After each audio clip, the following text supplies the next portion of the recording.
Hello and welcome to the latest episode of the Racing Pod Blast with me, Tony Mack, and Ben Aiken from Narrowing the Field.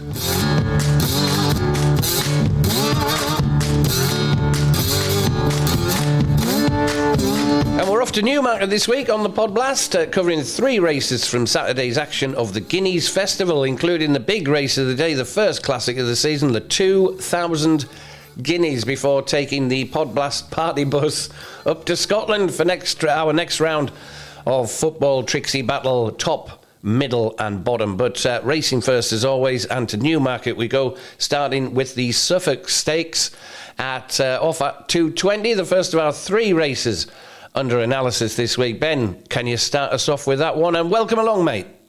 Morning, Tony. Here, the Suffolk Stakes Class 2 Handicap, a trio of race trends to help narrow this field, with the last 12 winners meeting the following. Aged 4, 5 or 6, won one of their last 7 starts and rated between 103 and 86. 4 meet those trends this year: Hand of God, Approval, Fox Legacy and Born Ruler. I'd also pull Urban Sprawl onto that shortlist because he is a handicap sleeper with his prime conditions to shoot for. Hand of God, he's currently fighting for favouritism. I get that. He won his last 3 starts, the last of those being the Golden Gate Stakes at Royal Ascot last summer. He picked up a niggle off the back of that run, which is why he's not been seen since, but he's reportedly been back in and cantering since October. And he did win first time out last season, so fitness hopefully shouldn't be an issue for Hand of God. The Charlton Yard are in decent form right now. They've had 4 winners from their last 6 runners. Ryan Moore riding for them always catches my eye. Since 2015, when Ryan Moore has ridden 1 for the Charltons, that starts at shorter than 8-1. The stats read 28 winners, 18 placed from 72 runners, 39% win strike rate, 64% win and play strike rate, over 62 points profit. So plenty positives for the unexposed Hand of God. Approval is the other from that trend shortlist that I'll mention. He actually finished 7th behind Hand of God in the Golden Gate Stakes at Royal Ascot. He was second fave that day, and although he ran a poor race, I think it's easily excusable. He's by Le Havre, and his offspring don't have the best record at Ascot, so I suspect Approval just didn't handle the track all that well that day. He's still unexposed in handicaps after only 2 handicap starts. He should have more to offer from his mark of 92. His trainer, Willie Haggis, he also has some solid stats in handicaps over 7 furlongs to 1 mile 2 on the rolling mile in April and May, especially when the ground is good or quicker and the horse starts at 12-1 or shorter. With those types, Haggis is 14 winners and 7 placed from 41 qualifiers, 34% win strike rate and over 37 points profit. So plenty positives there for Approval. And out with the trends and a much bigger price is Urban Sprawl. As I mentioned, he catches my eye as a handicap sleeper with his prime conditions to attack. Turf handicaps on tracks with undulations in the May to October period and a mark of 85 or less, where Urban Sprawl is 5 wins from 6 starts, which are all 5 of his turf wins. And he could well outrun his huge odds here. I expect both Hand of God and Approval to run well here, but of that 2, I'm going to side with Approval. He gets a £9 swing at the weights with the Charlton horse here from their Ascot meeting. I think that, mixed with the different track, gives him a chance of turning the form around. I also take a swing at Urban Sprawl at around 40-1. I think that's too big. With conditions in his favour, he could at least run himself into the places. So Approval and Urban Sprawl for me. Tony, what you got for the Suffolk Stakes? I love that Urban Sprawl. I love it. I do fancy Hand of God here. Mate gelded for the first time for Harry Charlton and Ryan Moore. Interesting booking there, who rode him the last time it ran in April, which was 12 months ago, in the Esher Cup at Sandown at the end of April, beating 4 rivals and neck, Blue Lemons as Evans' favourite. He then went to Royal Ascot to win the Golden Gates under William Buick. Ryan Moore's back on Hand of God, and I do think he may well take all the beating tomorrow as the 4-year-old takes on Arabian Light for Charlie Appleby and William Buick. That'll be interesting match-up as well, and could be Dutch in those two at the end of the day. But two at a bigger... I do like approval as well. Ben, good shout on approval, but two at a bigger price for me. Silver Sword, I think he can come on. He's better than his run at Newbury last month. Just getting used to saying last month now for April. Over a mile, finishing 6-14. He was only beaten 4 and a bit lengths there as the 5-1 joint favourite under Jamie Spencer. David Egan takes the ride here. Silver Sword at around 14-1. And Born Ruler for Sir Mark Prescott and Luke Morris that you mentioned as well, Ben. I've given it a mention. I'll be backing him each way. He won at Ayr last July over 10 furlongs, beating 7 rivals 4 lengths as the 6-5 favourite. He was last seen 288 days ago in July. Newmarket over a mile and 2, finishing 3rd of 9, beating 2.5 lengths there in that race as the well-fancied 7-2 shot there. So Sir Mark Prescott and Luke Morris teaming up on Born Ruler at around 16-1 each way, and Silver Sword at around 14-1 each way. And if you want to do the two at the head of the market, Arabian Light and Hand of God, they're around 7-2. So they'd make a good Dutch.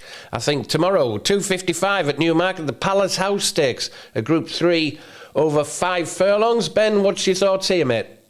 A bit of a fiddly race to dig into. I thought the Palace House Stakes. Yeah, agreed.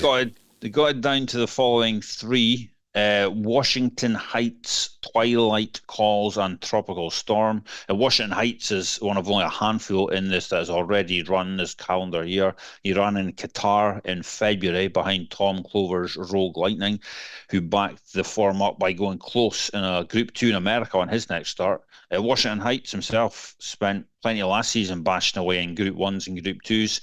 I'm not convinced he's fully up to that level, so this small easing into a Group 3 is probably ideal for him, and he does go well on the Rolly Mile. He's a win on 2 seconds from 3 starts here. If you look at his UK starts in April to July on good or quicker ground and at Group 3 level or below, you see Washington Heights is 2 wins and 4 places from 7 starts, so conditions will be ideal for him here. On Washington Heights is high in my thoughts for this. Twilight Calls, he ran a very close 4th in his last year, 9th on unsuitably soft ground in 2023, and a close 5th in the race in 2022. And he has conditions in his favour to run close again, Group 2 level or less, good or quicker ground, flat or slightly undulating tracks, and a break of 21 days or more, where Twilight Calls is 3 wins and 2 places from 7 starts. Chances are he'll be there or thereabouts again, Twilight Calls. And Tropical Storm, he's the other that made my short list. He's a lightly raced 3-year-old who showed some decent form in his 2-year-old season last term. A second in the Norfolk Stakes at Royal Ascot and winning the Roses Stakes at York. The 2 standout pieces of form. Andrew Balding apparently hopes he'll be good enough to run in the Group 1 King Charles Sprint at Royal Ascot this season, so they clearly think highly of him, and he's an interesting player in this Tropical Storm. It's a tight-looking race, probably not one I want to get overly involved in on the betting front, so I'll play just one of the 3 I mentioned, and that one will be Washington Heights. I think this could be one of his best chances to land a group race this season. Around 5-1 looks worth a go. So Washington Heights for me. Tony, what you got for the Palace House Stakes? Yeah, I've got 2 you mentioned there, Ben. I've got Washington Heights and Tropical Storm, which we'll come back to. The other 2 are at the head of the market as well. Beautiful Diamond for Carl Burke and Clifford Lee at around 9-2. Didn't disgrace herself running 8th of 18, beaten 4 1/4 lengths behind Bradsell at odds of 25 to 1 in the Flying 5 stakes, the Group 1 Flying 5 at the Curragh in September, before turning up at Champions Day, finishing 2nd of 6 behind Rumstar, 2 lengths behind Rumstar, over 5 furlongs in the Rouse Stakes at Ascot. A beautiful diamond, I think, can go well here. First runner's a 4-year-old for the filly by Twilight Sun. And another filly, No Half Measures, Cable Bay filly, for Richard Hughes and Ryan Moore teaming up at around 5 to 1. That's on the drift at the minute. Decent winner at Newbury on heavy ground, it must be said. Over 5 furlongs, beating 7 rivals, 1 1/4 lengths. And then going over to Longchamp, to finish 5th, or certainly not disgraced, 5th of 16, beaten 2 1/4 lengths there. And I think that can run another big race. I think it's a bit short, though, for me, No Half Measures. However, Washington Heights isn't too short for Kevin Ryan. Tom Eves in the saddle, finishing 2nd of 9 on his last run, beaten 1 length behind Rogue Lightning. And before that, back in February, before that, Longchamp finishing certainly not disgraced. Another one not disgraced in the in a Group 1 race at Longchamp. The Prix Abbey finishing 7th of 16, beaten 4 1/2 lengths that day as well. And also ran in the Flying 5, finishing 5th of 18, beaten 3 1/2 lengths as well. Washington Heights, for me, very, very much with you on that. And also Tropical Storm, who ran well at York, over 5 furlongs in the Roses Stakes, which is a listed race, beating 16 rivals, and Neck and Magnum Force as the 5 to 2 favourite with O'Shea Murphy in the saddle. He's been seen, he was seen the next month in September at Doncaster, finishing 4th of 10, certainly not disgraced, only beaten 2 3/4 lengths. And I think at 15 to 2, Tropical Storm looks a little on the big side, I think, there. And also Washington Heights, and they'll be celebrating in the Hambleton if Washington Heights can win tomorrow at the Hambleton Inn at the top of Sutton Bank there. So Washington Heights and Tropical Storm for me in that 255. 3:35 is the Newmarket, 2,000 guineas. Group 1 over 1 mile, our first classic of the season. What's going to win it, Ben? Yeah, 2,000 guineas, first classic of the season, as you say. I have a handful of race trends to help build a shortlist. The last 12 winners, all passing the following 4 trends. Rated 109 or higher. Won one of the last 2 starts, their last 2 starts. 2 or more career wins, and had a 67% or higher win-in-place career strike rate. I'm only looking at UK and Irish runs for those trends. This year, the trends leave a shortlist of 4. Field of Gold, Shadow of Light, Scorthy Champ, and Green Impact. Field of Gold sits at the head of the market, comes here off an impressive win in the Craven Stakes. That, surprisingly, not been the best trial for this. Only one of the last 26 to have won the Craven, and then run in the Guineas has won. That was halved in 2004. In fact, of the last 62 horses to have run in the Craven and then come on to the Guineas, only 2 have managed to win. King's Best was the other in 2000. So Field of Gold, he's got that little stat to overcome. Maybe it's a race that just comes a little too close to the Guineas. Only 4 of the last 28 2,000 Guineas winners have won off a break of less than 20 days. Possibly the only niggle I'd have against Field of Gold, but it's a niggle all the same.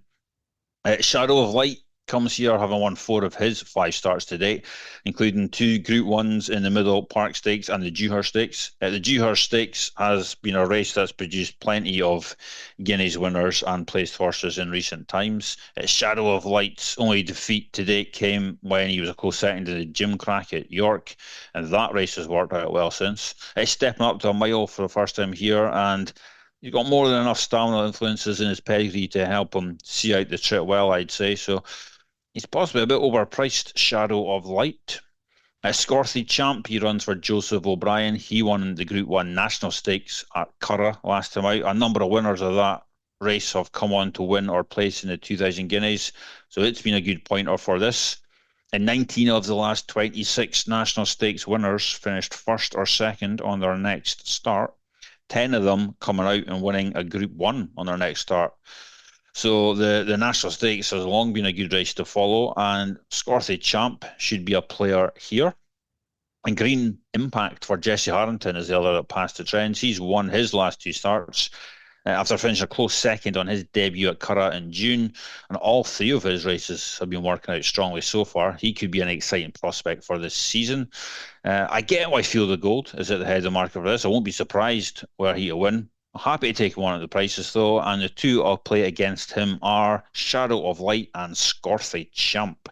Both available around 8-1. So Shadow of Light and Scorthy Champ for me. Tony, what you got for the 2,000 guineas? Yeah, I've got Scorthy Champ and Shadow of Light on my short list of 4 as well, Ben, and I think they'd make 2 cracking each way selections. I'm going to go for my other 2 rather than pointing everybody in the direction of Scorthy Champ and Shadow of Light, but very much on my short list. The first and second basically in the Craven, Field of Gold, course and distance winner, bad trends there and bad stat on the horses coming from the Craven there, but did win well, beat Wimbledon Hawkeye 3.5 lengths in facile fashion, really impressive fashion there. And I think John and Thady Gosden are a stable who can certainly eke a little bit more of improvement out of Field of Gold as he sort of ran away with Kieran Schumacher towards the end of the race there over the mile over course and distance, and I think he can do it again tomorrow. I think it was quite an impressive turn of foot as well from Field of Gold, and taken away from, and just don't understand how Wimbledon Hawkeye is 20-1, did very little wrong last season, running well in the Superlative Stakes, only beaten 3.5 lengths, then finished second of 11 in the Acomb Stakes at York towards the end of the season. It's at the end of August, and then went on to finish, to win the Royal Lodge Stakes, the Group 2 Royal Lodge at Newmarket. Wheels fell off a little bit in the Futurity when third of 8, only beaten 4 3/4 lengths, and did nothing wrong in defeat last time on reappearance at Newmarket behind Field of Gold. I think Wimbledon Hawkeye, far too big at 20-1 at the minute. The amount of Harry Davis for trainer James Owen, and I think he can improve on that seasonal debut. But taking nothing away from Ben's selection there, because they're on my shortlist: Shadow of Light and Scorthy Champ, and Field of Gold. It's Field of Gold and Wimbledon Hawkeye for me. Right. Let's see. It's time for round 37.